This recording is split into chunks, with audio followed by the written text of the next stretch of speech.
guys, oh. Tapos na lahat, nalagyan na po na lahat ng ano.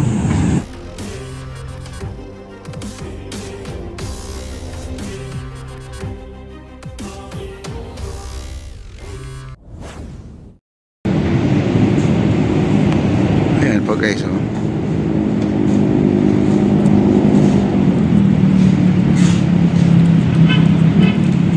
Ayan, at talagang iniisa-isa pa pagtali yan. Ayan. Pero halos kompleto na po ito. Itong ano, bilangin natin yung bubuhusan nila, 1, 2, 3, may 3 na po, no? Kasi ito 10 po ito lahat, may 10, kaya yun. Ayan, nagtatali sila.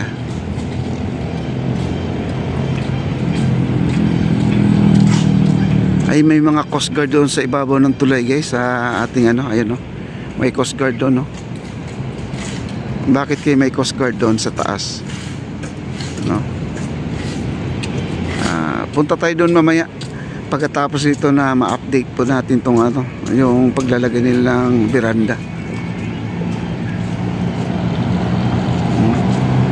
At saka maganda po ang kanilang trabaho ngayon kasi makulimlim, hindi po lumabas yung araw, medyo maaliwalas po sa kanila. Ayan sila kuya, ayan. At sila po ay naglalagay dito sa ano,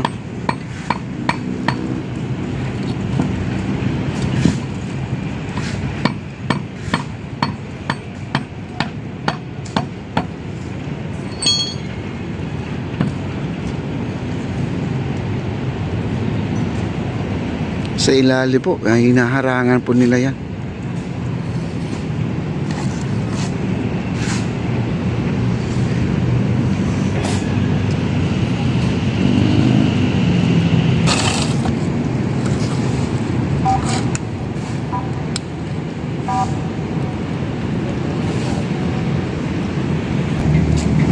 Ayan si foreman, nandito si foreman. Ayan, magbibigay ulit ng instruction.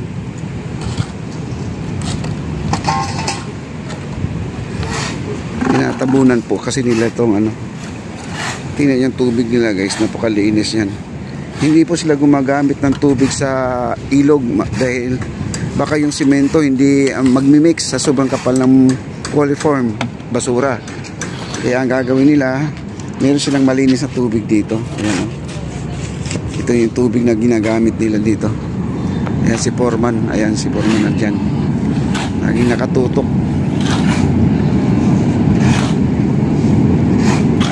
Ayan, maraming salamat po sa mga nag-likes. Thank you so much. At dito naghahalo.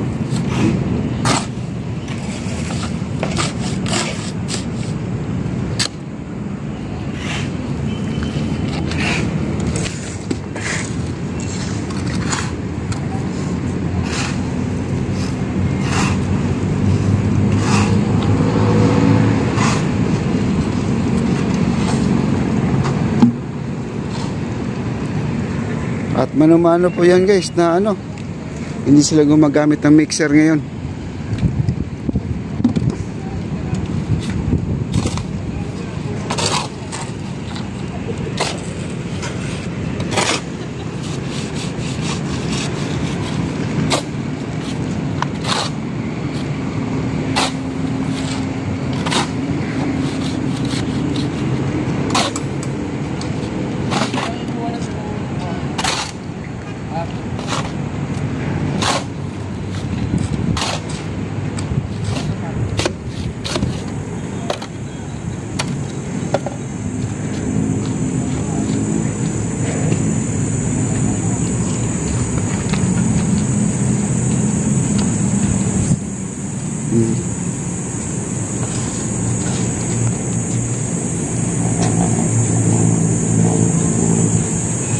Kaya kailangan po nila takpan yan. Pag hindi po nila tinakpan yan, ay sayang lang po ang kanilang panambak. Baka didiretso na po sa ilog. Kailangan po talaga may tambak yan.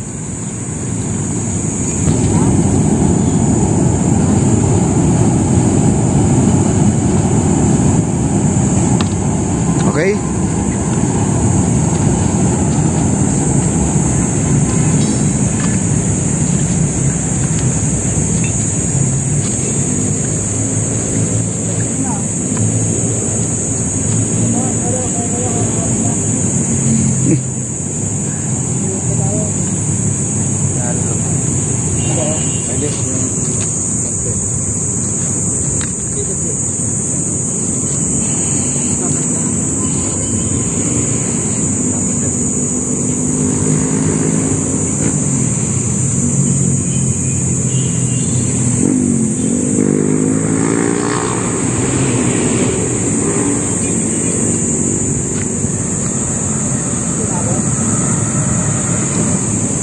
Okay, ito na po tayo. Ito tayo dun sa may dulo, guys. Kaya puntahan natin yung ano, kung nandun pa ba yung barge, yung paborito nating barge, guys, yung naguhukay. Napuntahan po natin. Ayan si Foreman, umiikot dito si Foreman. Pero anong oras na? Alas 3 na yata, break time na po nila, guys, no? Ayan, naiwan yung mga gamit nila dito. Ayan. Ayan, no? Naiwan yung mga gamit dahil ngayon, guys, ano, merienda time, no? Ayan. May merienda na sila. Ayan, may pako pa yan sa bote, no? Ayan, nandito na po sila banda sa dulo. Ayan.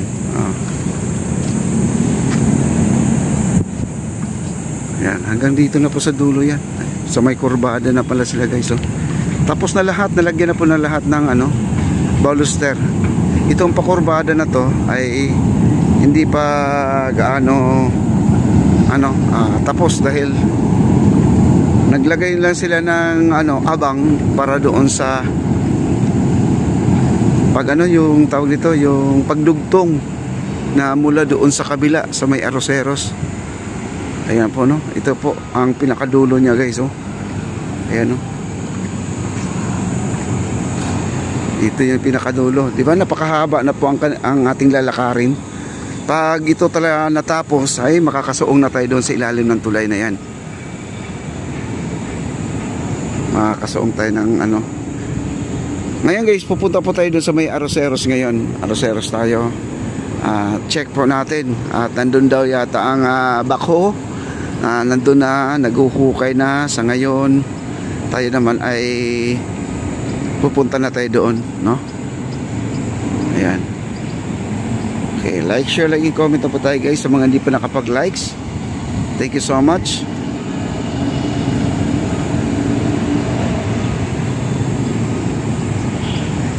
Wow.